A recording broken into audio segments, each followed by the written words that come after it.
At Bachman Academy, not every sunrise is this dramatic.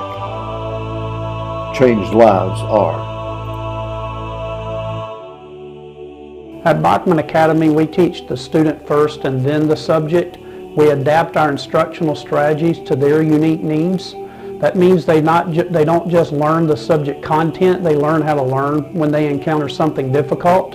Meet some of our teachers and see how they teach students who learn differently. We're going to talk about how I teach slope and the slope-intercept method today. So one thing we use is called a CBL. It's a calculator-based laboratory system. It looks like this, and it attaches to a cradle on one side, the CBL. On the other side, we have the graphing calculator with a wire connecting them. With the CBL, we attach a motion sensor as well.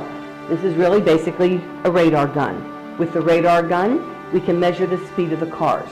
So we'll take the cars, put them on the floor, and we set this up. One of the kids will press start, another kid will also get the car going first, and it will graph speed, time versus second and speed, x being time, y is the distance in meters. Thank you, that worked well. The graph will show up on the calculator. The kid's job is to figure out the rate of speed of the car by finding the slope of the line. Distance over time, meters per second. The purpose of this is for them to understand that slope is a rate. It's not some ordered pair, it's a rate. Change in y over the change in x. When we graph the line, they also have to figure out what the y-intercept is and what it represents. They should recognize that the y-intercept represents the distance from the CBL when the experiment starts.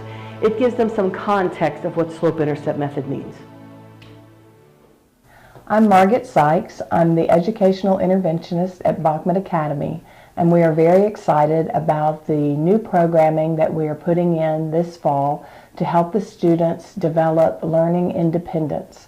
We have begun group interventions with visualizing and verbalizing on Cloud 9 and social smarts, and we're beginning to see progress with our students in developing their skills in reading comprehension and math and social skills. And now we're beginning individual interventions. That intervention is called rhythmic writing. It's a part of NILD educational therapy. NILD therapy is a series of brain exercises designed to strengthen areas of the brain that might be weaker than others. We find that when the student uses these exercises through a prescribed program, that indeed they develop learning independence and have more success in their classes. And so we are very excited about beginning to implement these individual interventions. The demonstrated technique is called rhythmic writing, and the student was tracing an 8, which helps him develop working memory. It helps him develop directionality, and it also crosses the midline in the brain, which gets good communication going in his brain. This technique is good for focus, but it's also good for working memory, and it is one of the core techniques in NILD. Hi, I am Wendy Tippins, the language arts teacher here at Bachman Academy. I thought I would let you guys know what we've been doing in class. One of the things that we're doing is we just read a story by Ambrose Bierce.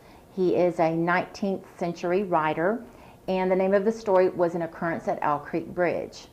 So my students decided that we would recreate this. So the way that we decided we would recreate it is with clay. So here are some of the rocks that we've made.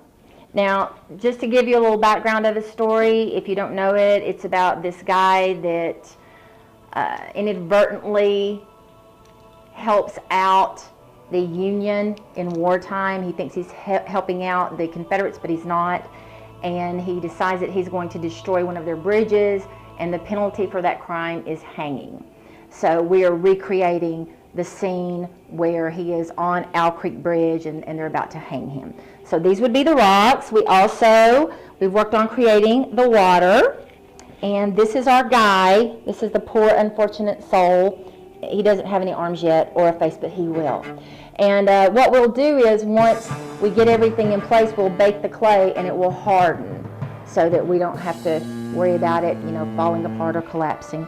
We also went out around the campus and we are going to use, for the trees, we are just going to use some sticks. We're not going to make them out of clay. We're going to use some sticks. I thought that would look better.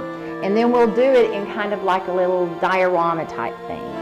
And it's really great for them because, not that they don't already get the story, because they really get the story, but it really helps to kind of reinforce the story when they have a hands-on approach to creating the characters in the story.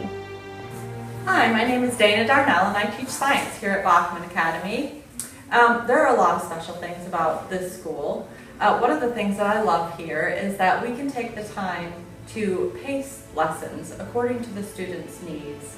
I have a really wonderful story about a certain student that was here a couple of years ago. He was getting all stressed out one day as we were reading and going through the material, and I could see that he was just not comfortable, and so I took him aside and asked him, "Why is it you're getting stressed out? What's wrong?" And he said, "Well, I'm just really concerned that we're going to just keep moving on and I'm not going to get this. I don't understand. I need to take some more time to go through it." And I said, "Don't worry about that. We're going to take the time. We're going to stop and learn and make sure that you understand and that you know what we've learned before we move on." So he just felt more comfortable with that, and it just, you could see that after that it really eased his mind. He thought, we're not going to rush through this material. You know, these teachers are going to take the time to stop and make sure that I am learning. And it just really made me feel so much more comfortable the rest of the year, and that's what we can do here at Bachman Academy. Because we have smaller class sizes, we can see the students' needs. I can notice when there's one student who's, you know, getting a little disturbed, and I can stop and say, "What's going on here? Let's address this issue." We can take the time to go through the lessons as quickly or as slowly as each and every student needs. That's one of the things I love about Bachman Academy.